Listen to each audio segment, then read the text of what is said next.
Then, okay, so it's just getting set up here. And we are live. Good morning, everybody. Welcome back to the TCC Canada Facebook page. Today we have our TCC small business that we are featuring this week. It's Graham Acreman from Acreman Business Coaching. So thank you, Graham, for taking the time to talk to us today. Yeah, thanks for having me here. I'm thrilled to join you. Yeah, it's going to be a good talk. We're going to get to know the business a little bit more and get to know what you can expect from them and what they're offering. So let's jump right into it. Graham, why don't you tell us a little bit about your business? How did you get started in it?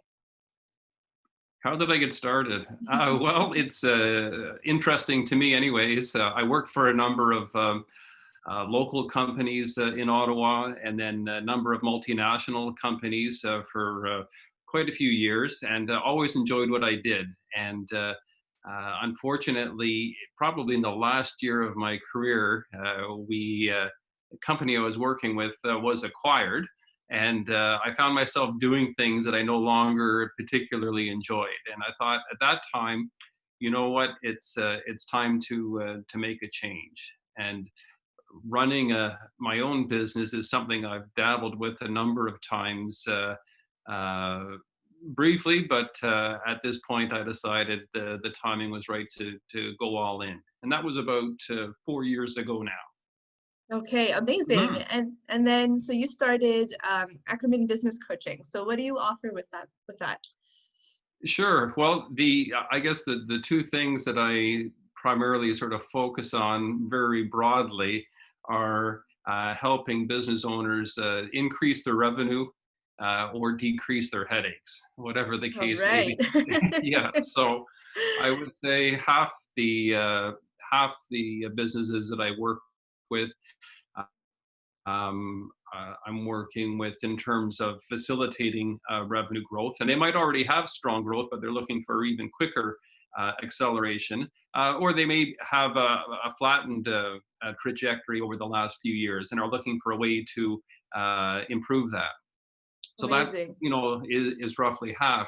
The other half has got no problem, remarkably, with revenue, and but it's on the other side of the coin in terms of these are fast-growing companies, and when they were really small, it was easy to manage and organize things.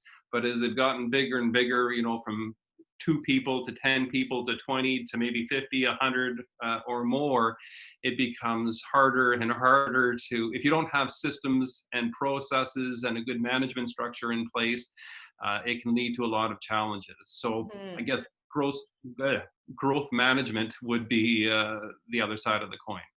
That's incredible. I think those are two very important things, and you need to have good management skills in order to grow a business, but you also need to know how and where you should be looking to scale it.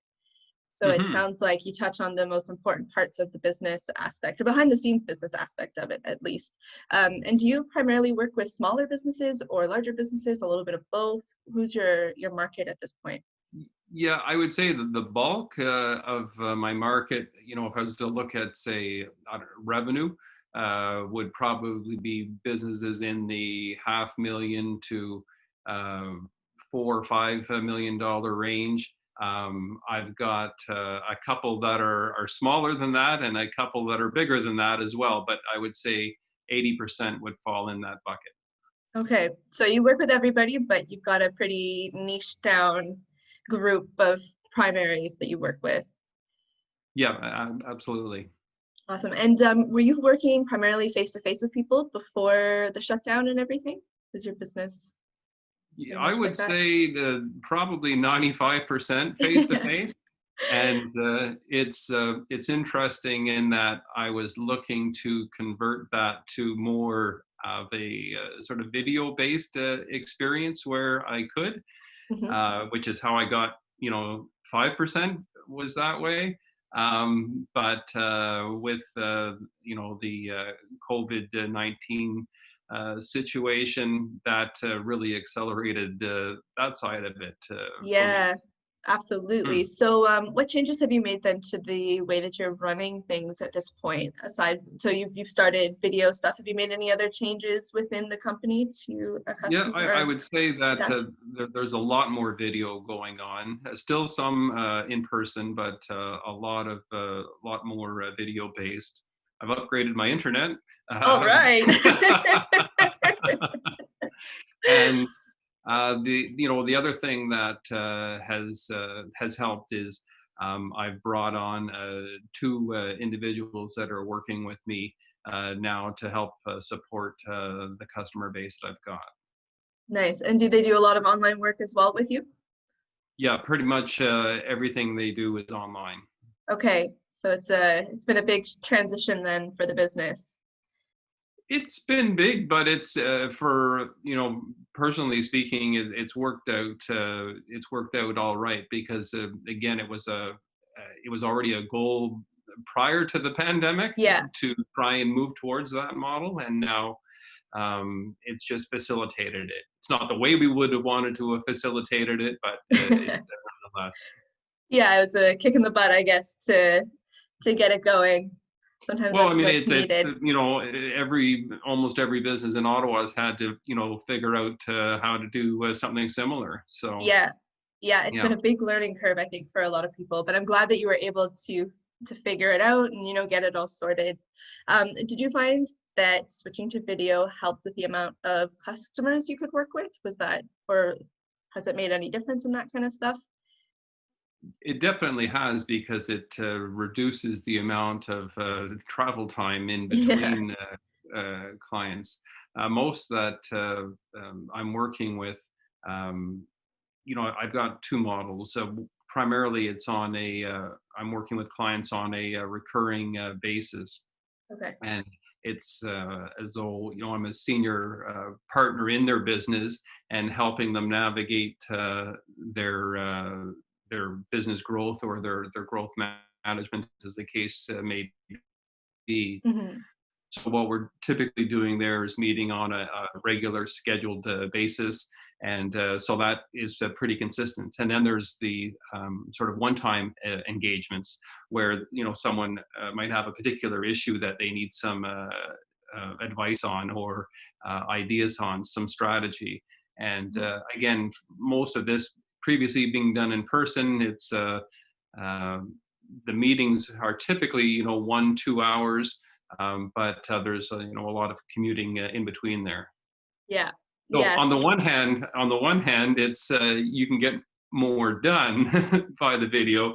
On the other hand, you can also easily find yourself in back-to-back meetings where you don't have that sort of Yeah. downtime, There's no so time to that's take a something breather. that I've definitely had to adjust to a little bit. Yeah.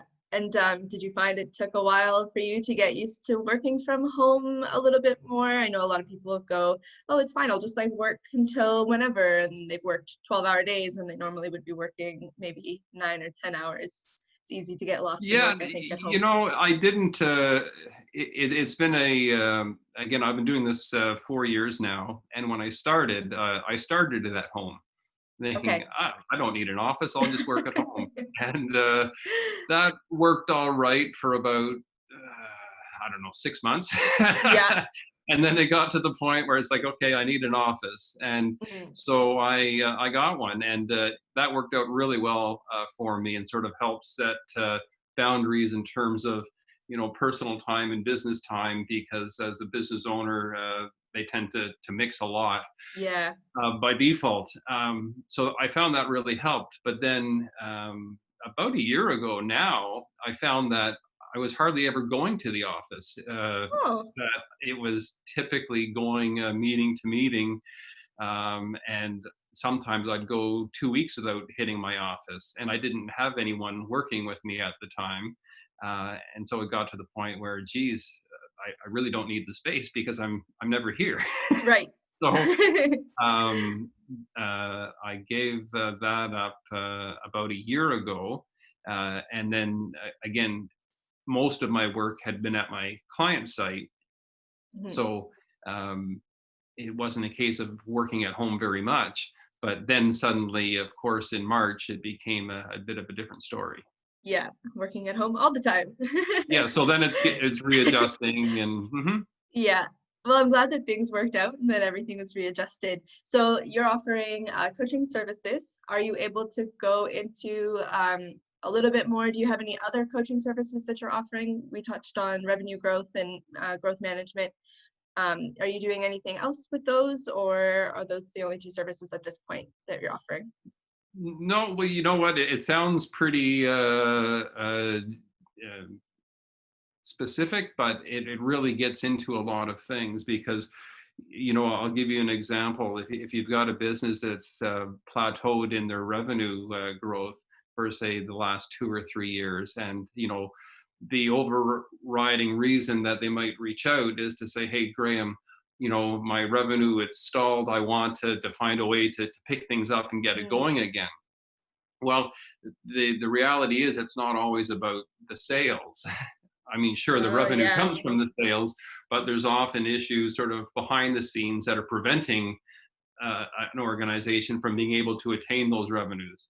So Hmm. that's, when I don't do sort of sales coaching per se, or teach you how to sell. If you're looking for that, I can point you to the right people. But what I'm really looking for is systematic challenges that are within the organization and helping deal with that. So we get into operational issues galore, metrics, whether it's be delivery or service or customer retention, a lot of HR items Hmm. in terms of team structure, accountability, responsibility, how to deal with this more effectively.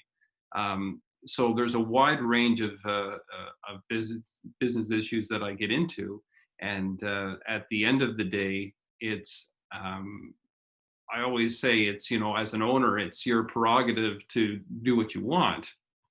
Um, but within a given situation, I'll make an assessment, I'll make a recommendation, I'll tell you why I'm making a recommendation. Probably, 8 times out of 10, it's accepted. And the other 20%, it's not anything personal. Often there's more than one way of doing things, and there may be factors that I'm not aware of or haven't taken into to consideration. And ultimately, it's a very personal decision. Of course. But yeah. That sounds like very useful information for business owners to have. I think I'm assuming as a business owner, you kind of you're right in the thick of it, right? So having an external person to come in who knows what they're doing and take a closer look at things and give you an outsider's perspective, I can imagine being very helpful for finding little things. And sometimes we don't like looking at the things we know maybe aren't working as well. Kind of shove it off to the side and keep going. Well, there's also the I don't want to say blinders, but the um, I don't. Some people say, "Hey, like, what sector do you focus on?" And my background has been primarily, warehousing and transportation and logistics. So when I started my business, I thought, hey, there's a natural uh, sector to go after. Yeah. But I've got to say, 95% of my business has been from companies other than that. All And right. what I found is, I'm not there to teach somebody how to be a lawyer or how to be a medical specialist or how to be a software engineer. They're already experts in whatever field they've chosen, presumably. Hmm. Um, what I'm there to do is to bring the business side of things. And there's a lot of, I call them subject matter experts who know their core business and what they do. And I help them sort of present it better, market it better, and sort of Hmm. build it to a level beyond just being self-employed.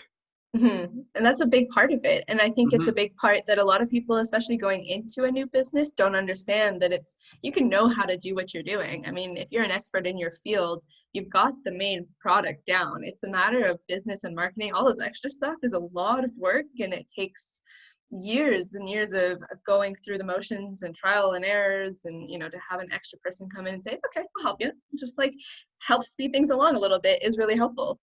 Yeah, oh, for sure. You know what? It's a good example, actually, is a lawyer. And I really like the law. By the way, that would probably be a I don't know. If I'd done something else, maybe I would have gone that way. But I used Yeah, to think that, you get your law degree and you've got a license to print money, right? You're a lawyer. yeah, How can you go exactly. wrong? And you know what? Maybe if you join a firm, um, uh, then it might be a simpler path. But if you're, you've got your law degree and now you decided to open up your own office, Mhm. well, the business doesn't just flow to you. Unfortunately not. It'd be nice if it did though. Well, that's it. So in a case like that, I'm not going to teach somebody how to be a lawyer because Right. They've they got already that. know that they are a lawyer. But I can teach them how they might build their business, how they might market their business, Mhm. how they might structure some of their business in order to be successful. And that's I think that's a pretty basic example of a very sort of small scenario where uh, you know there's a lot of people that can use help in that regard. Mhm. Absolutely, Hmm. absolutely. Well, thank you for taking the time today to let us get to know the business a little bit more and to get to know you. It's always nice to put a face to the business and everything. It just makes it so much more personal, and you can only get so much from reading a website. So it's nice to get that personal feel from it. So thank you again for taking the time. Really appreciate it. Yeah, I appreciate the opportunity to speak with you. Yeah, so if you're watching at home or in the office or where not, we are hosting a giveaway with Graham. So if you scroll down our page a little bit and find our TCC Cares post, it's a really incredible giveaway for a strategy session with Graham for your business of incredible value. So make sure you enter that. And then Graham, where can people find you? What's the best place to reach out to you if they need? Sure. Well, you can three ways, I guess. So one, you can go through my website at acreman.com. That's ACREMAN.com. Email me, and it's my first name at acreman.com. Or you can give me a call at 613-263-1010. Perfect. And we'll put all that down in the comments as well for the video. So if people are watching later on, they just wanted up on a comment, you can do that. And thanks again. So thank you everybody for joining us. And Graham, it was great chatting with you. Yeah, you too. Thank you, Elise. Thanks. Have a great rest of your day. You too. Bye-bye.